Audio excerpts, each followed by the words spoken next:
Un buen ejercicio para los alumnos es siempre decirles, bueno, planeen ustedes una manera de saber si queda mucho o poco por conocer. Planeen un experimento teórico, digamos, ¿no? Que no van a poder llevarlo a cabo, pero piensen un método cómo podrían hacer para que saber si con este 1.700.000 que conocemos hemos cubierto todo lo que hay que conocer y si no es todo, qué porcentaje. Es muy interesante cómo los alumnos pueden pensar distintas cosas, es decir, mirar los niveles de descripción y ver en qué grupos las descripciones ya no aparecen nuevas especies, o digamos, ese sería un método. Otro método es ir, supóngase, a los trópicos y ver en algún lugar de los trópicos cuánto se puede colectar, que es donde más especies hay, y cuántas de las que se colectan el porcentaje es de conocidas y las que no se conocen, digamos. Hay métodos muy interesantes que generalmente fueron todos llevados con mucha rigurosidad a lo concreto, a hacerse. Y el alumno puede llegar al camino de repetir lo que se pensó. Bueno, los que hicieron esto, y lo han hecho muy científicamente, hablan por ejemplo, este caso del 1999 de Stork, habla de que quedan por conocer 13 millones de especies. O sea, vamos a suponer, Stork hizo unos cálculos sobre bosques tropicales. Vamos a suponer que Stork tal vez puso números muy grandes. Vamos a suponer 10 millones quedan por conocer. La cifra que queda por conocer es enorme, es fenomenal. Y ahí está el valor de la sistemática.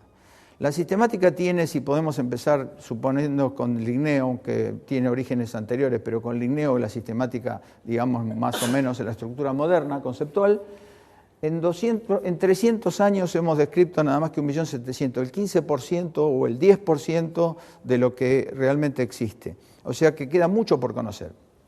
Ahora, ese mucho por conocer llevaría, según cálculos, teniendo en cuenta lo que se describe científicamente, los que están trabajando en eso, quedan unos 500 años de tarea sistemática para llegar a cubrir todo lo que se conoce. Ahora, ¿qué está pasando? Podríamos esperar los 500 años para terminar de conocer, pero vamos a ver que no podemos esperar. ¿Cómo se ha generado la biodiversidad? No voy a dar una clase de teoría de evolución. El doctor Kornblum me adjudicó que iba a explicar selección natural. Digamos, podría explicarlo, pero no dentro de la clase, pero tema interesante para hacerlo, ¿no? Bueno, ¿cómo se ha generado? A través de la evolución, que son cambios en las características hereditarias de grupos de organismos en el curso de varias generaciones. Ahora, la ciencia que ha probado? Ha probado que la biología, que todos los organismos que poblaron y pueblan la Tierra han evolucionado de un antecesor común en los últimos 3.500 millones de años. El antecesor común fue explicado en la conferencia anterior, el hecho del código genético tan complejo, muy improbable que haya aparecido más de una vez. A su vez ha documentado numerosos eventos de esta historia evolutiva y ha desarrollado una sólida teoría de los mecanismos genéticos, desarrollos y ecológicos del cambio evolutivo. O sea, damos por aceptado esto. Dentro de este contexto vamos a ver por qué esto es importante para la sistemática después. La biología evolutiva tiene dos enfoques generales. Uno es la causa de los cambios, es decir, ¿qué causan los cambios? La mutación, la recombinación génica, la selección natural, es decir, la serie de procesos que generan los cambios. Y después, la otra parte es cómo se dieron la historia de los cambios, es decir, la historia de la vida, cómo se dio la historia de la vida. Y eso es lo que se llama filogenia. Y vamos a ver que esto está grandemente utilizado por la sistemática. O sea, la sistemática está basando gran parte de su tarea en hacer hipótesis acerca de la historia de la vida. ¿Atraviesa la biodiversidad un momento crítico? Bueno, les voy a dar algunos números. Tasa natural de extinción. Todas las especies nacen, viven y mueren. Son como individuos o organismos, las especies también. Y las especies que han existido en estos 3.500 millones de años han sido muchísimas más que las que nosotros estamos calculando ahora que conviven con nosotros, ¿no?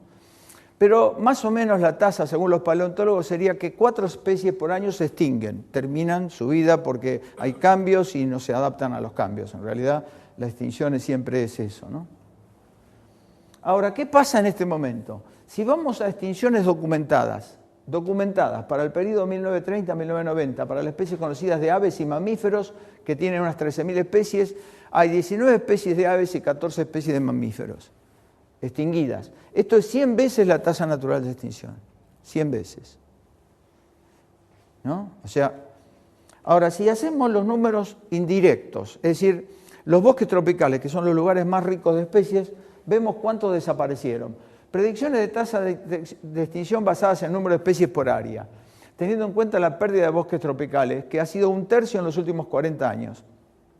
Esto sugiere que a finales del siglo XXI habrán desaparecido 2/3 de las especies, es decir, 10.000 veces la tasa natural de extinción, 5% del total de especies por década. O sea, esto, si nosotros mantenemos esta tasa de extinción, que sucede actualmente, tendríamos 2/3 menos de la cantidad de especies que existen en este momento por estas extinciones. Ahora, esto es una extinción masiva, es obvio que es una extinción masiva. Ha habido 5 extinciones masivas en la historia de la vida. La última se llevó los dinosaurios hace 65 millones de años. Esta es contemporánea con nosotros. La 6ª extinción masiva. El asunto es, digamos, la cuestión que siempre surge con los estudiantes es, ¿va a desaparecer la vida? Y mi pensamiento, ¿no?, es, bueno, la vida probablemente no desaparezca. Lo que desaparezca sea el ser humano dentro de esta extinción masiva. Y vamos a ver por qué. ¿Cuáles son las causas?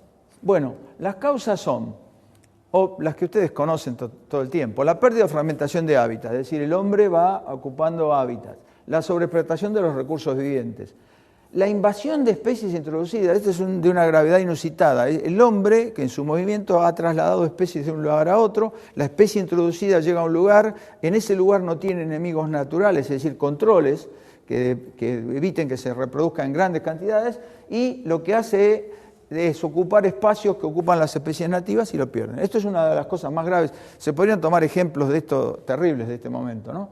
La contaminación del agua en la atmósfera. Podríamos traer el diario hoy, abrir y leer lo que está pasando en el Golfo de México, esto acá, y el cambio del clima mundial, que es un tema que se está dando. Esto genera las extinciones que estamos viendo en este momento. Es decir, las extinciones, la 6ª extinción masiva es producto de la actividad humana.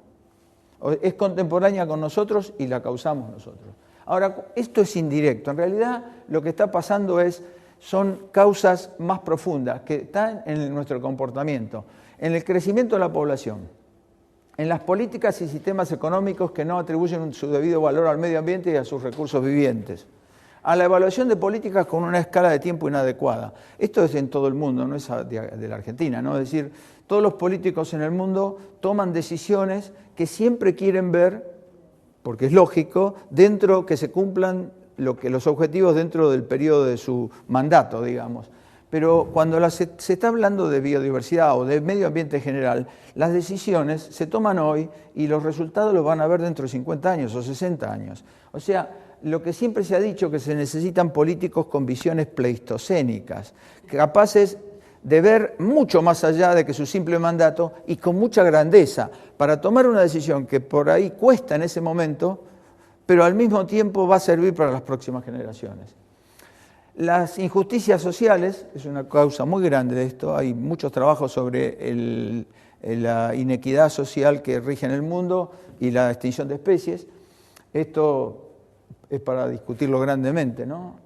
Y la insuficiencia de conocimientos y errores, que es lo que estamos hablando hoy, de sistemática. Para poder, vamos a ver que nos falta por conocer el 85% de las especies y se nos están extinguiendo especies que incluso no hemos llegado ni siquiera a conocer. O sea, se están extinguiendo especies que no sabemos que existen. Todo esto son comportamientos humanos, ¿no? Porque uno puede volver atrás y mirar las causas directas.